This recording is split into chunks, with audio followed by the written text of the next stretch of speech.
My whole life growing up, playing sports, you're taught to do things a certain way, and you're taught to have pride in what you do. You're taught to work hard, to give it everything you got, to be tough. When you get hit, you get back up. At BYU, we had this little thing. When he got knocked down, he would get up faster than the guy that knocked him down. And it was for me and his mom, so that we weren't sitting in the stands worried that he's not getting up. And so when he gets to the Cardinals and he's not getting up faster than the guy, I'm in the stands freaking out, like, hey, get up, that's our deal, you know?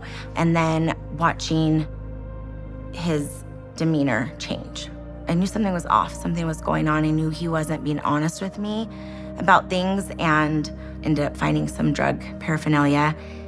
This sucks, right? I'm in this bad place. Oh wait, if I take this, it makes it all good? Takes away the physical, emotional, and mental pain, and everything's okay?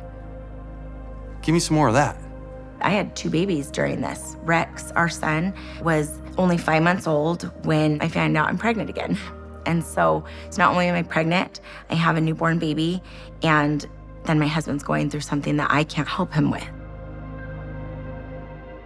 So about 5 years into the addiction, I knew that I couldn't go on much longer living the way that we were.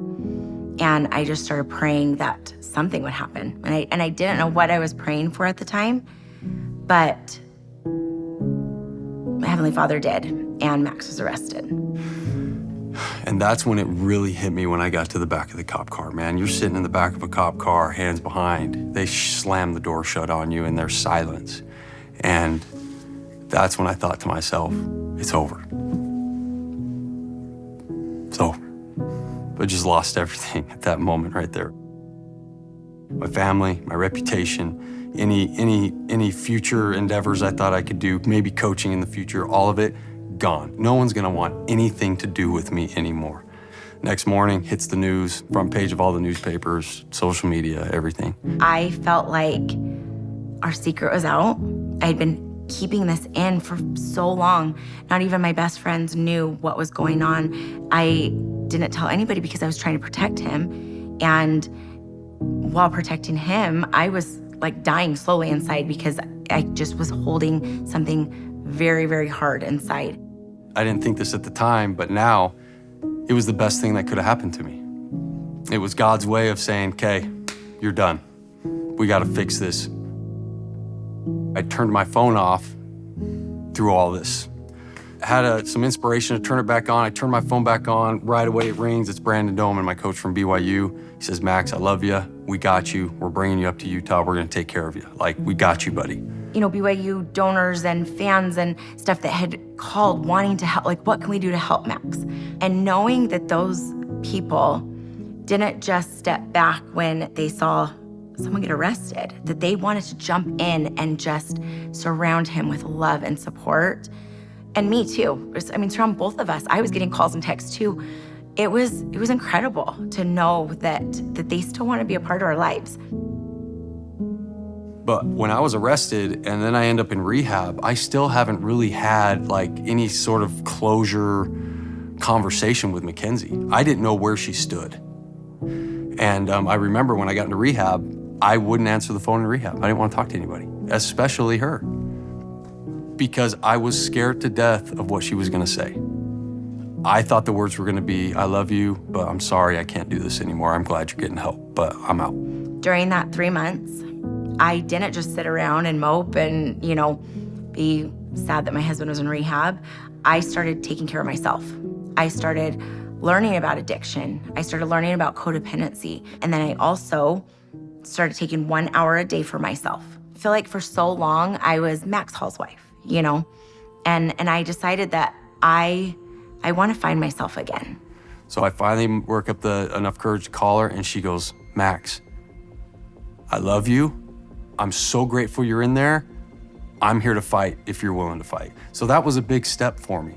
And that allowed me to really kind of do well while I was in rehab. But problem is, when I got out of rehab and they sent me back home, and they're just like, here's some AA meetings by your house, like, good luck to you. I thought I was doing great, but when I got back home, that next year of my life was maybe one of the worst years of my life. I was sober. I wasn't using or drinking. I wasn't really working my program. I didn't have anything going on. I was just sitting around white knuckling it, right? And for me, at the time, my biggest fear was a relapse.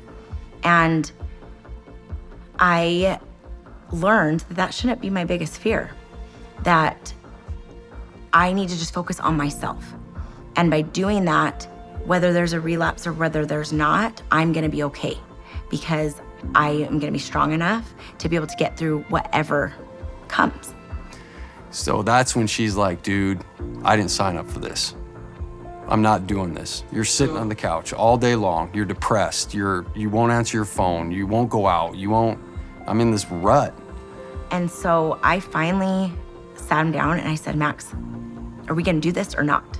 I said, okay, I gotta be disciplined. I gotta work hard. I gotta study. I gotta have a game plan every day. I gotta script my day out. I gotta do all these things that I did as a quarterback and do them as a dad or as a coach, as a father, as a friend, you know what I mean? And put it into a different area of my life. Well, I was running a podcast and I was told that Max went through an addiction, went through the same kind of, that we have the same background.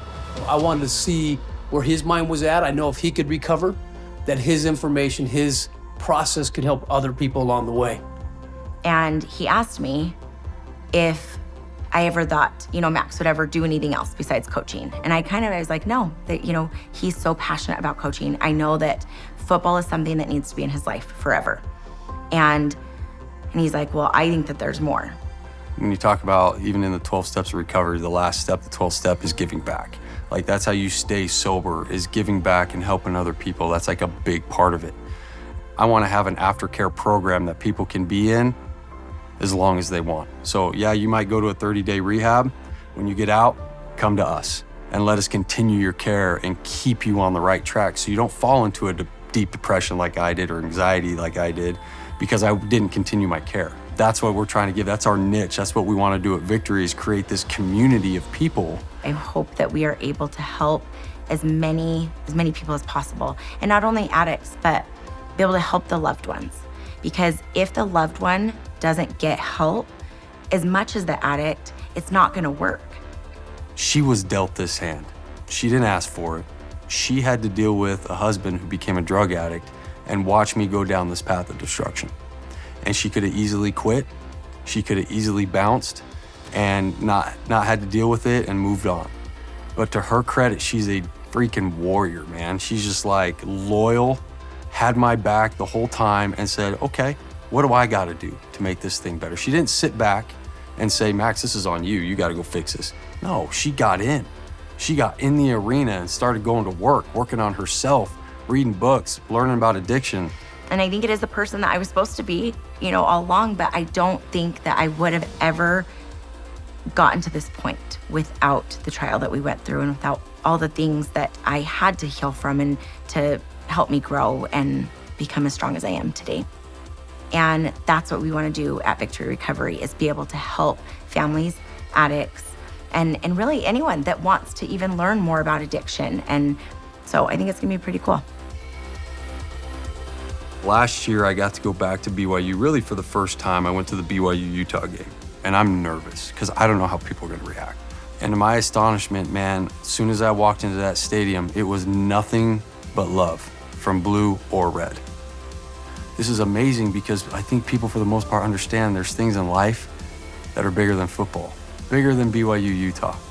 And so to get that reaction and that welcome back to the community was huge. And then I got to go play in the alumni game. And here's Max, winds up, caught, touchdown! Dude, look at this. To have a chance to come back on this field with these guys and play, even though it was 7-on-7, that's something we'll always remember, to have all these greats here on this field. So epic night, man. Everybody is either going through it or knows somebody close to them that's going through it, and it hits home.